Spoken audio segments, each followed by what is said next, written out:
Olá pessoal, bom dia, sou a Larissa da equipe Águia e eu vou mostrar para vocês as melhorias e novidades que nós fizemos nesses 15 dias. A primeira coisa que nós fizemos foi a atualização da tabela IBPT para a versão 17.2.A.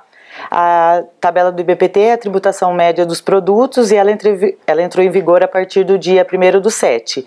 E a partir dessa data, todos os clientes já estavam com a tabela atualizada e a nova chave da tabela é essa. Então, todas as notas e cupons fiscais que o cliente emite agora já está saindo de acordo com a nova tributação. Aí nós fizemos também a parte da regra fiscal, que é a utilização das regras por fornecedor. Aí o que acontece? O cliente vai lá, ele ativa a regra fiscal e agora ele tem a possibilidade de configurar qual fornecedor ele quer usar a regra e qual fornecedor ele não quer.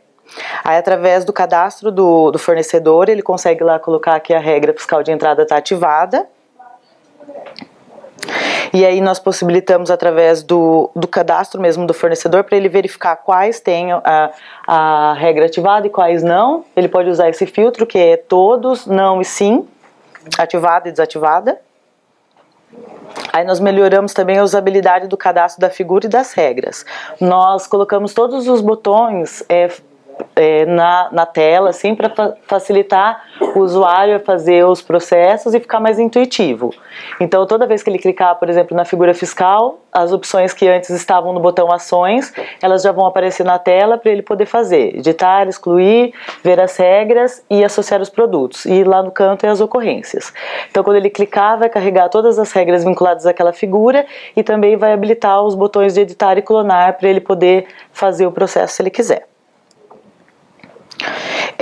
Também nós fizemos uma melhoria na clonagem das regras fiscais.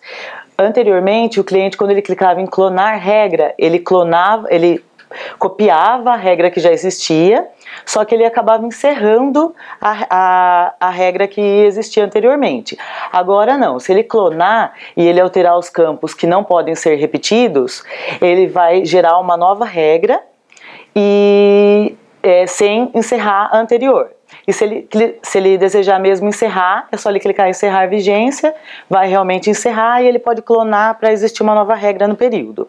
Aí nós disponibilizamos também uma nova abinha que chama vigências, que ele vai poder ver quando ele fez o encerramento para ele ter um histórico do que foi realizado nas regras.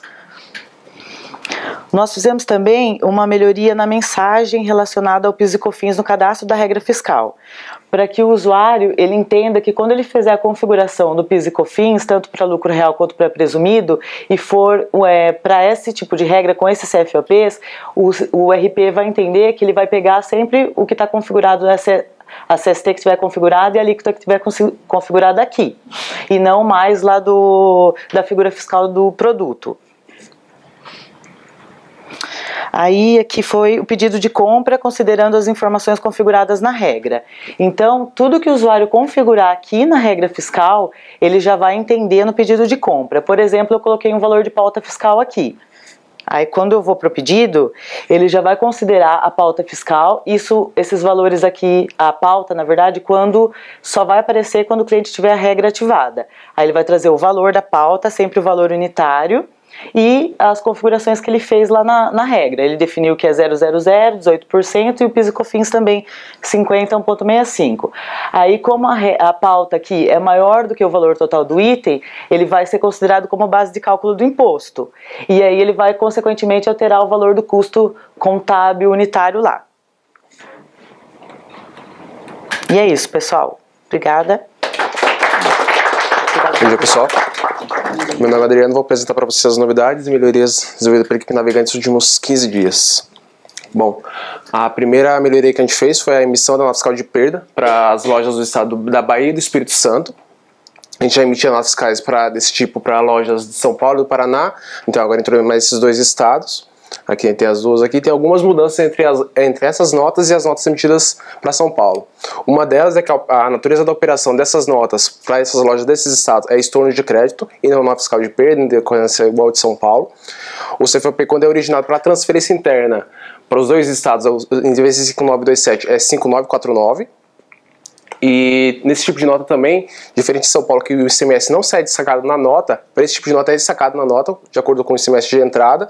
E só para relembrar, né, quais são os módulos que são passíveis da emissão desse tipo de nota, então é a transferência interna, o descarte forçado, o descarte durante o controle de trocas, então quando o produto no contrato está lá, que é para descartar a mercadoria, o descarte do estoque de trocas, a geração de acordo comum ou financeiro na devolução de troca e o inventário contábil. Então são essas operações que geram a nota fiscal de perda.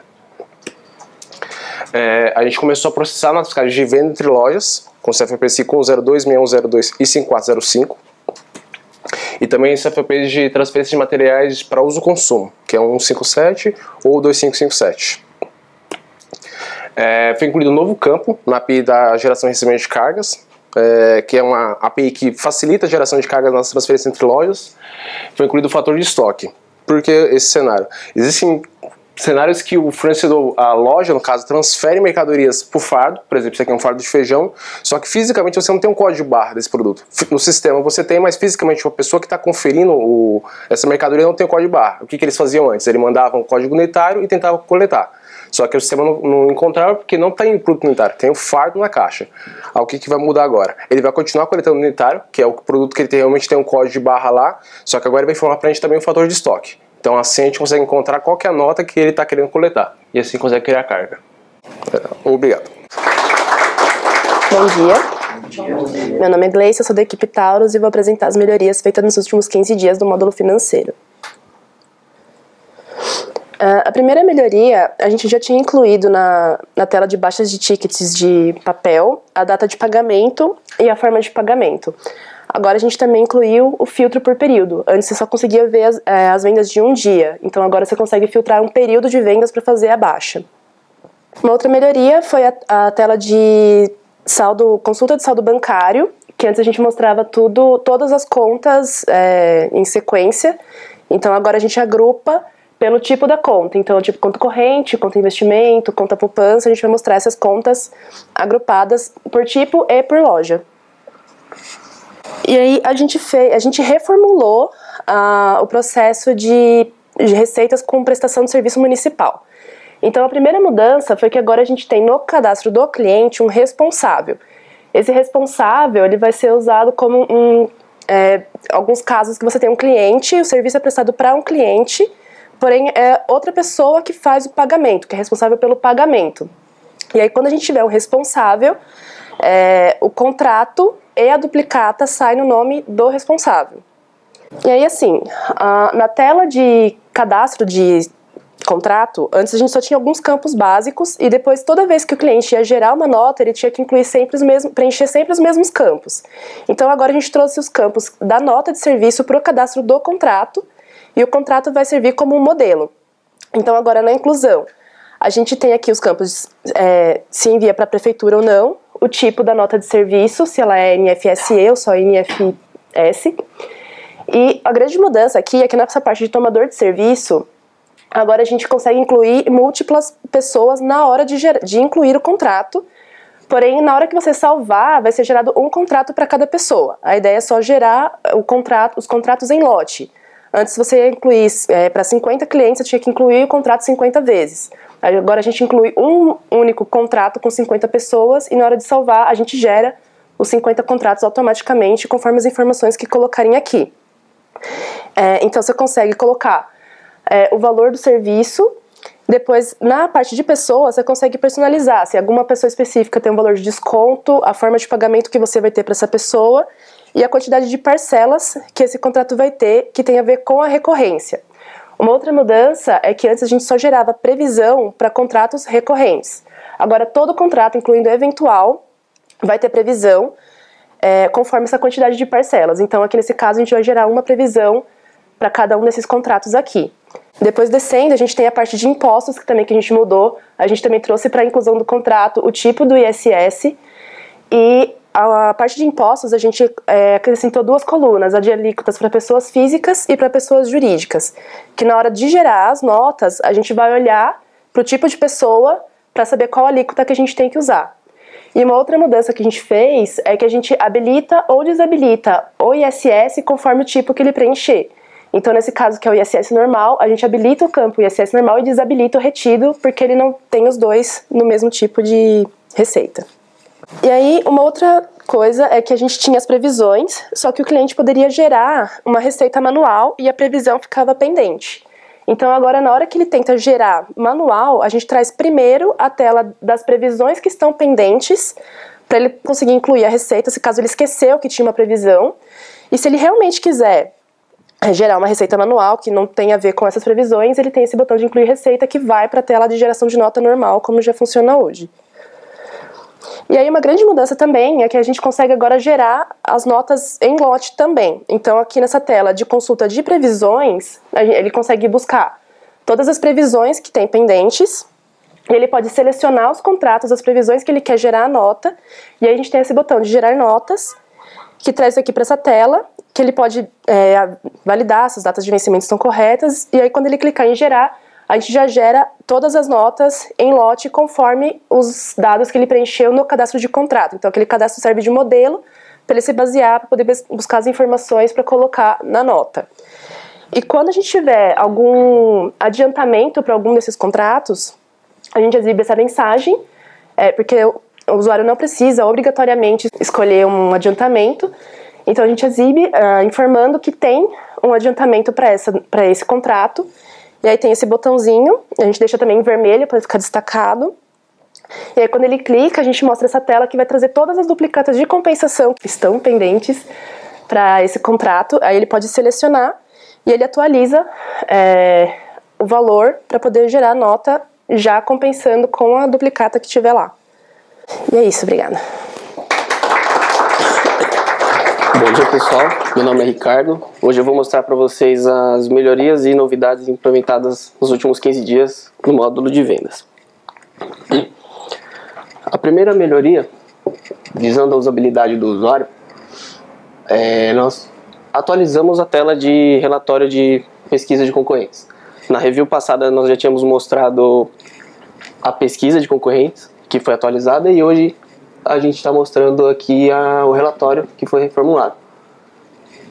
Por padrão ele vem agrupado pela pesquisa, que seria a descrição da pesquisa que o usuário coloca lá na hora de incluir.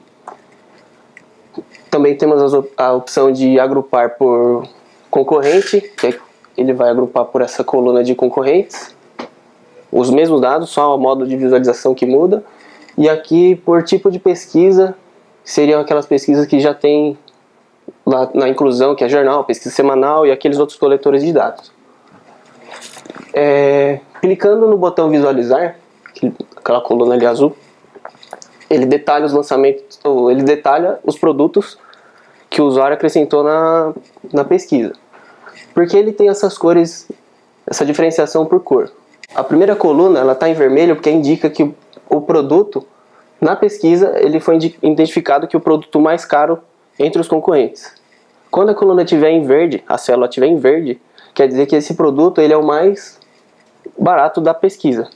Quando está em azul, identifica que o usuário não colocou o preço na pesquisa. E o cinza não está no meio termo, ele não colocou o preço também. Aqueles botões ali de cima, né, gerar PDF, gerar XLS. Gerar PDF ele disponibiliza essa impressão para o usuário, caso ele queira imprimir. E o outro botão, gerar XLS, ele disponibiliza essa planilha, se ele quiser manusear os dados. E outra melhoria que nós fizemos foi a clonagem de pedidos. Antigamente tinha o clonar pedidos, hoje a gente separou, que nós vimos que existia uma necessidade do cliente precisar clonar o pedido, só que com a mesma versão de tabela anterior. O que tinha antigamente, clonar pedido, ele pegava o pedido, repassava com a mesma versão da tabela, validava prazo e forma de pagamento. Então a melhoria que nós fizemos agora foi copiar exatamente o pedido que foi feito antigamente.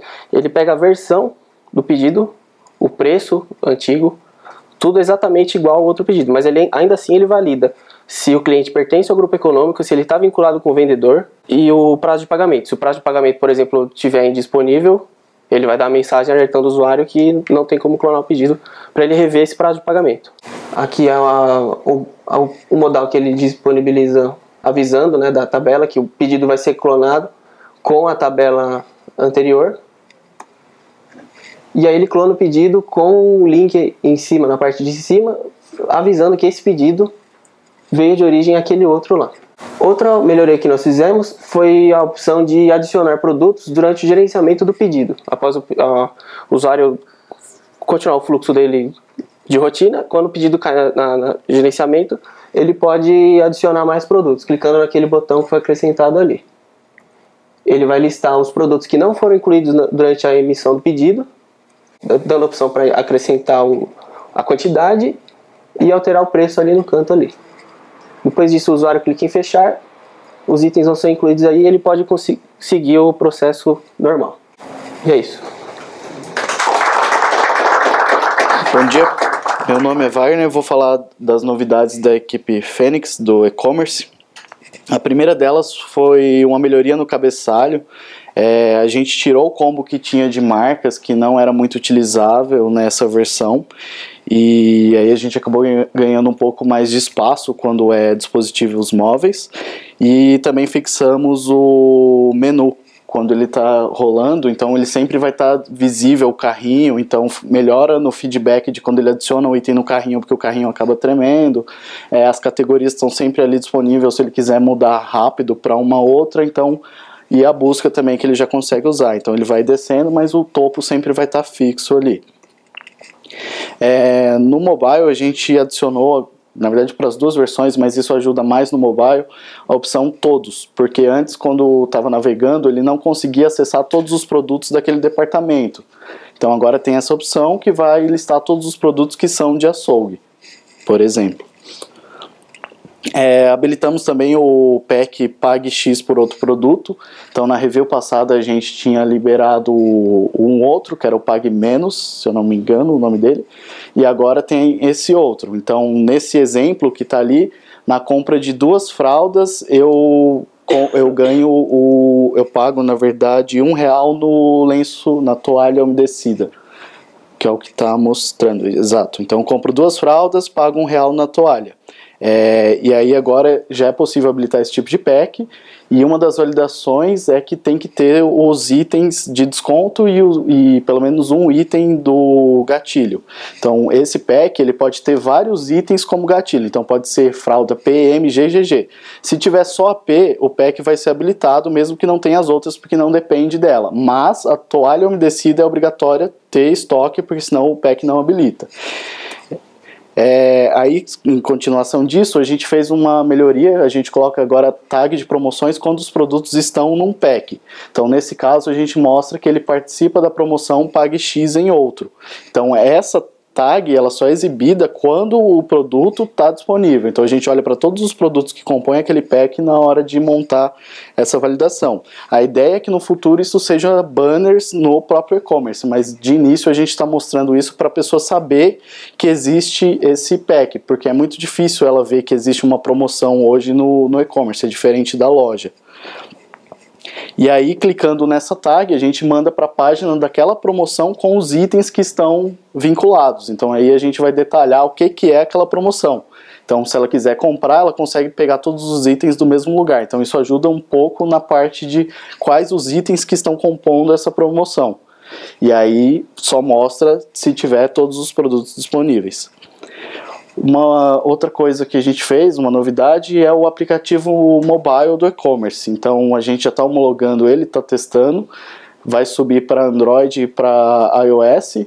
Então basicamente é um aplicativo que já entra na loja do cliente, e aí fica bem melhor a usabilidade, ele não precisa ficar abrindo o navegador, então já fica com um atalho ali no aparelho do cliente, e aí isso possibilita no futuro a gente mandar promoções específicas para uma pessoa, evoluir mais essa usabilidade com o cliente, né?